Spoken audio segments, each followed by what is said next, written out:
Hello, seniors and any juniors that are following along. Let's see how much Granny can read today. Ooh, it's been another one of those tired days, and I am trying.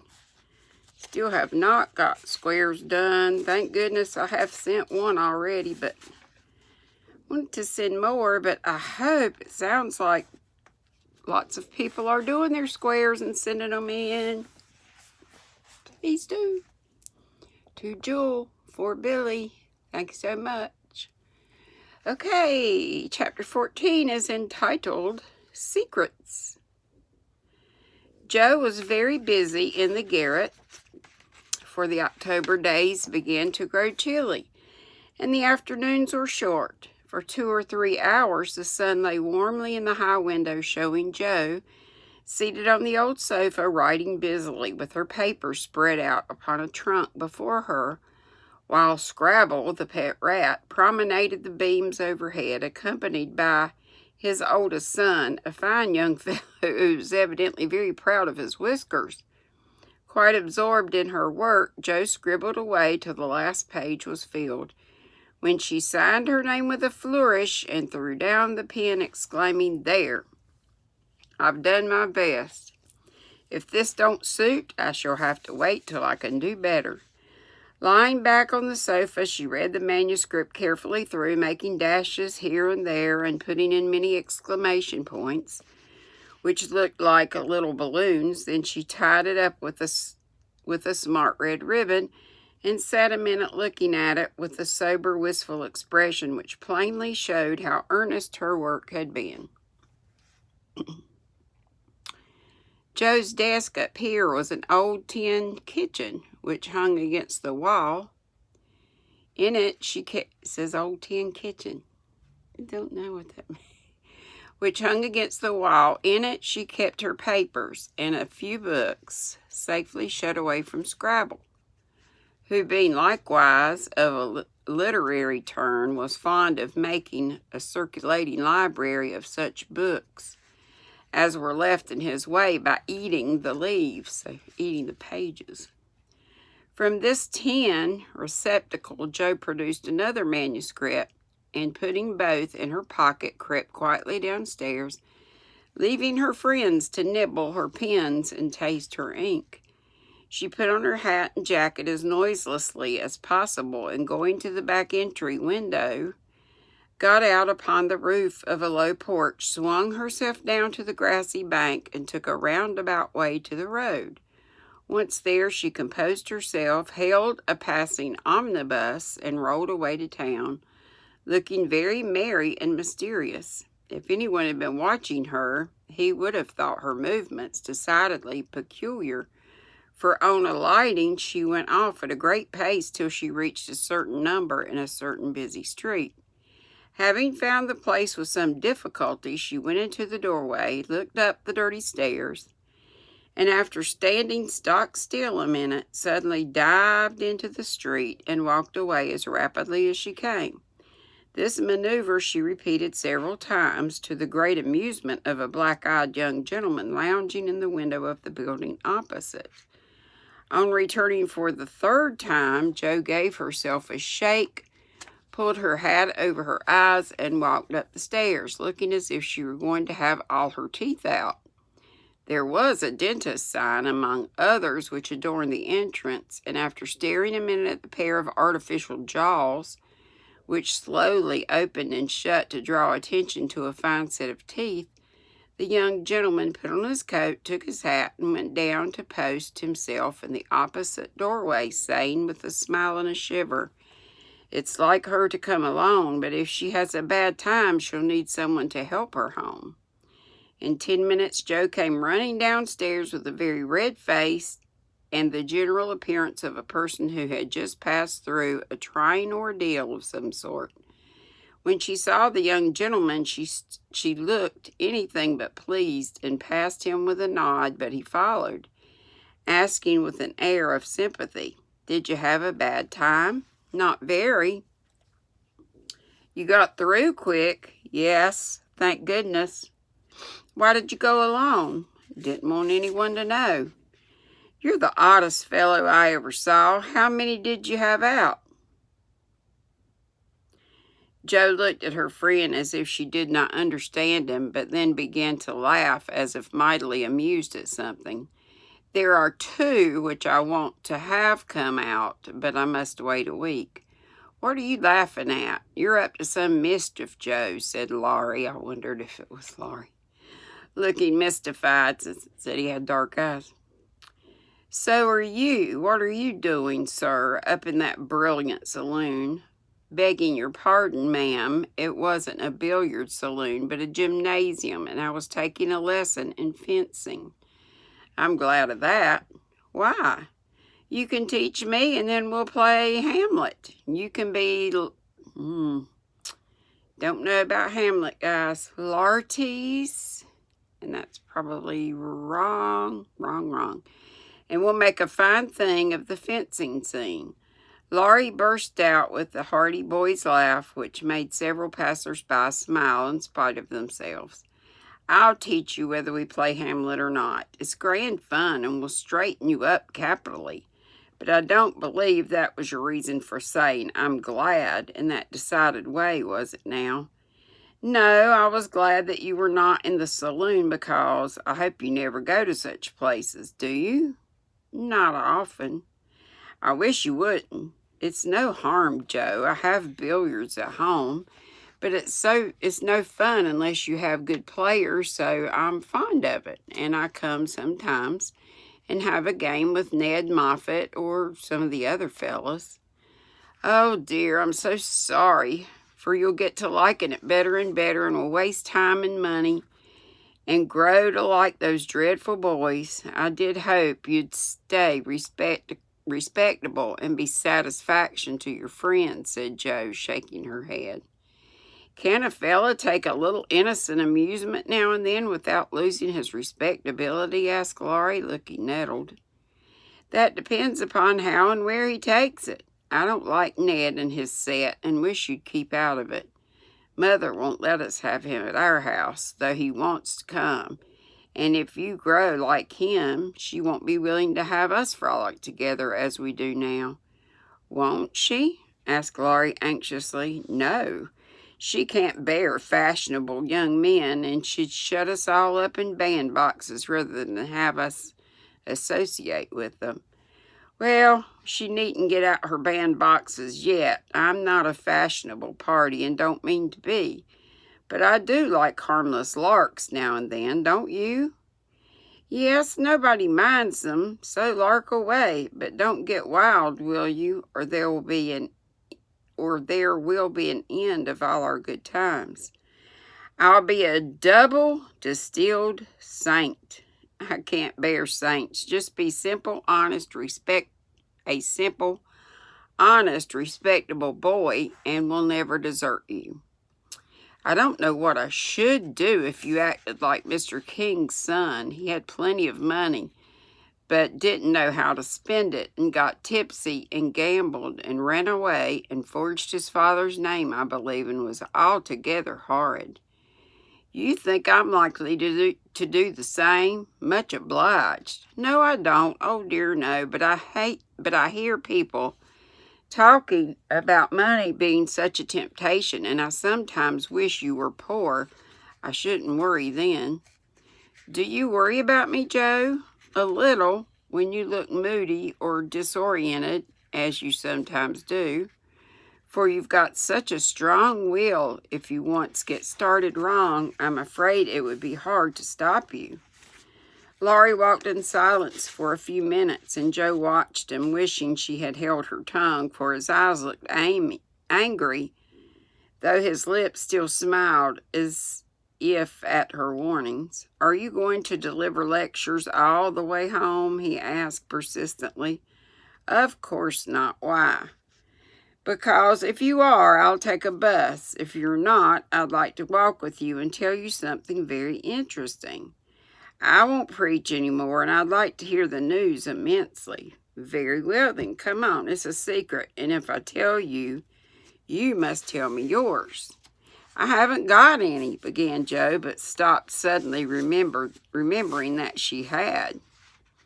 You know you have. You can't hide anything. So up and fess, or I won't tell, cried Laurie. Is your secret a nice one? Oh, it isn't. All about people you know, and such fun. You ought to hear it, and I've been aching to tell it this long time. Come, you begin. You'll not say anything about it at home, will you? Not a word. And you won't tease me in private? I never tease. Yes, you do. You get everything you want out of people. I don't know how you do it. But you are a born wheedler. Thank you. Fire away. Well, I've left 2 stories with a newspaper man, and he's to give his answer next week, whispered Joe. Whispered Joe in her confidant's ear. So just pretend I whispered that. Hurrah for Miss March, the celebrated American authoress, cried Laurie, throwing up his hat and catching it again, to the great delight of 2 ducks, 4 cats, 5 hens, and a half-dozen Irish children, for they were out of the city now. Hush! It won't come to anything, I dare say, but I couldn't rest till I had tried. I said nothing about it because I didn't want anyone to be disappointed. It won't fail. Why, Joe, your stories are works of Shakespeare compared to half the rubbish that is published every day.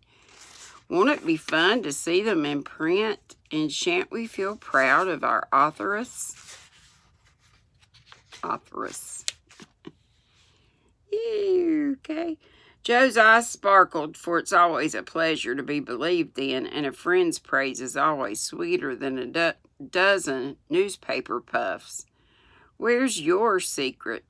Play fair, Teddy, or I'll never believe you again, she said, trying to extinguish the brilliant hopes that blazed up a word of encouragement. I may get into a scrape for telling, but I didn't promise not to, so I will, for I never feel easy in my mind till I've told you any plummy bit of news I get. I know where Meg's glove is. Is that all? Said Joe, looking disappointed, as Laurie nodded and twinkled with a face full of mysterious intelligence. It's quite enough for the present, as you'll agree when I tell you where it is. Tell then. Laurie bent and whispered 3 words in Joe's ear, which produced a comical change. She stood and stared at him for a minute, laughing, looking both surprised and displeased, then walked on, saying sharply, How do you know? Saw it. Where? Pocket. All this time? Yes. Isn't that romantic? No, it's horrid. Don't you like it? Of course I don't. It's ridiculous. It won't be allowed. It won't be allowed. My patience. What would Meg say? You're not to tell anyone, mind that. I didn't promise. That was understood, and I trusted you. Well, I won't for the present, anyway. But I'm disguised, and you wish you hadn't told me. Disgusted. Oh, it's going to be another one of these. But I'm disgusted and wish you hadn't told me. I thought you'd be pleased at the idea of anybody coming to take Meg away. No, thank you. You'll feel better about it when somebody comes to take you away. I'd like to see anyone try it, cried Joe fiercely. So should I, and Laurie chuckled at the idea. I don't mind secrets. I don't think secrets agree with me. I feel rumpled up in my mind since you told me that, said Joe, rather ungratefully. Race down this hall with me and you'll be all right, suggested Laurie. No one was in sight. The smooth road sloped invitingly before her, and finding the temptation irresistible, Jo darted away, soon leaving hat and comb behind her and scattering hairpins as she ran. Laurie reached the goal first and was quite satisfied with the success of his treatment, for his Atalanta came panting up with flying hair, bright eyes, ruddy cheeks, and no signs of dissatisfactions in her face. I wish I was a horse, then I could run for miles in the splendid air and not lose my breath. It was capital, but see what a guy it's made me? Go pick up my things like a cherub as you are, said Jo, dropping down under a maple tree which was carpeting the bank with crimson leaves. Laurie leisurely departed to recover the lost property, and Jo bundled up her braids, hoping no one would pass by till she was tidy again. But someone did pass by, and who should it be but Meg, looking particularly ladylike in her state and festival suit, for she had been making calls. "What in the world are you doing here?" she asked, regarding her disheveled sister with well-bred surprise. "Getting leaves," meekly answered Jo, sorting the rosy handful she had just swept up. "And hairpins," added Laurie, throwing half a dozen into Jo's lap. "They grew on this road, Meg. So do combs and brown straw hats." "You've been running, Jo. How could you? When will you stop? When will you be stopping such romping ways?" said Meg, reproving as she settled her cuffs and smoothed her hair with which the wind had taken liberties. "Never till I'm stiff and old and have to use a crutch." "Don't try to make me grow up before my time, Meg. It's hard enough to have you change all of a sudden. Let me be a little girl as long as I can." As she spoke, Jo bent over her work to hide the trembling of her lips, for lately she had felt that Margaret was fast getting to be a woman, and Laurie's secret made her dread the separation which must surely come sometime, and now seemed very near. He saw the trouble in her face, and drew Meg's attention from it by asking quickly, "Where have you been calling all so fine?" "At the gardener's, and Sally has been telling me all about Belle Moffat's wedding. It was very splendid, and they have gone to spend the winter in Paris. Just think, how delightful that must be." "Do you envy her, Meg?" said Laurie. I'm afraid I do. I'm glad of it," muttered Jo, tying on her hat with a jerk. "Why?" asked Meg, looking surprised. "Because if you care much about riches, you will never go and marry.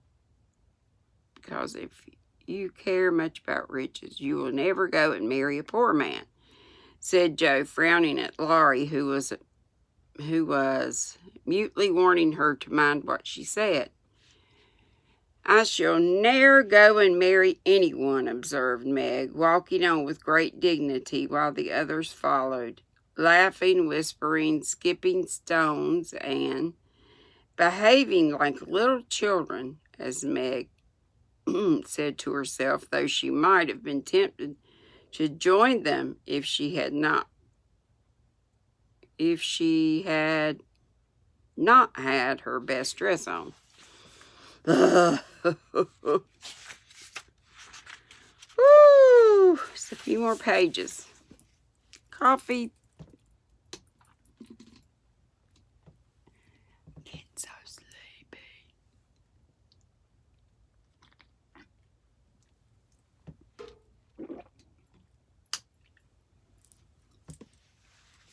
And then the words start. That's why I have such a time reading.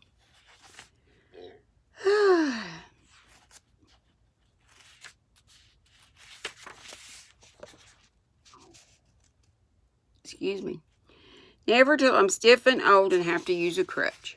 Don't try to make me grow up before my time, Meg. It's hard enough,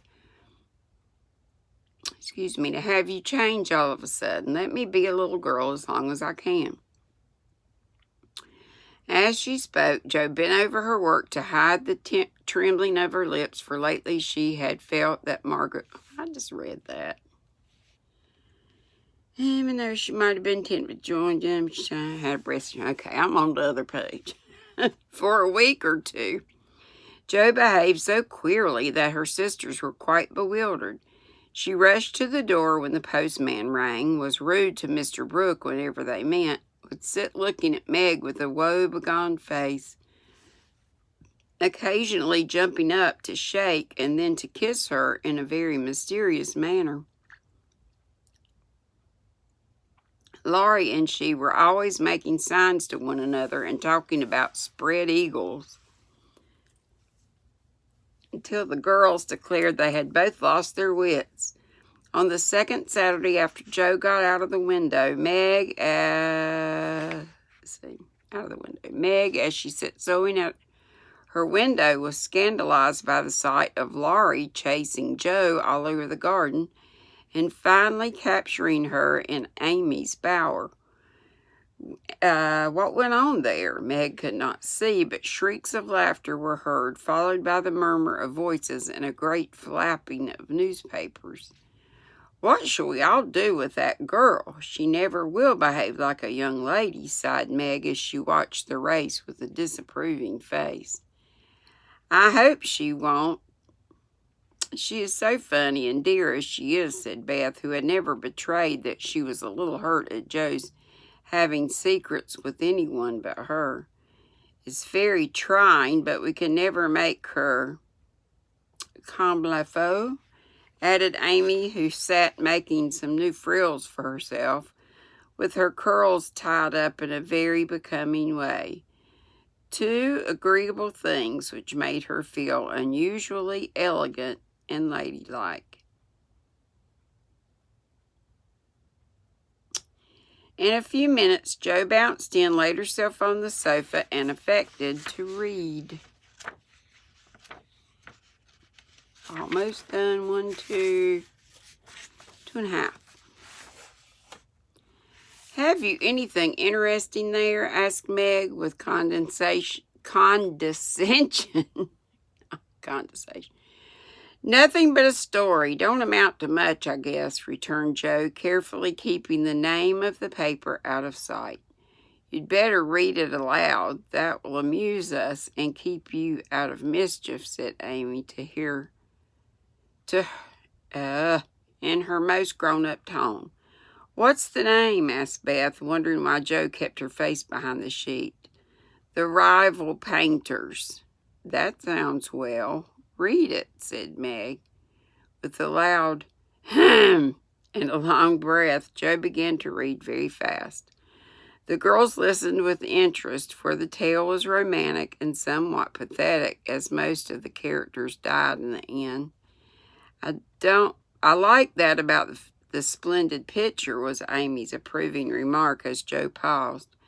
I prefer the lovering part. Viola and Angelo are two of our favorite names. Isn't that queer? Said Meg, wiping her eyes, for the lovering part was tragical. Who wrote it? Asked Beth, who had caught a glimpse of Jo's face. The reader suddenly sat up, cast away the paper, displaying a flushed countenance, and with a funny mixture of solemnity and excitement replied in a loud voice, Your sister.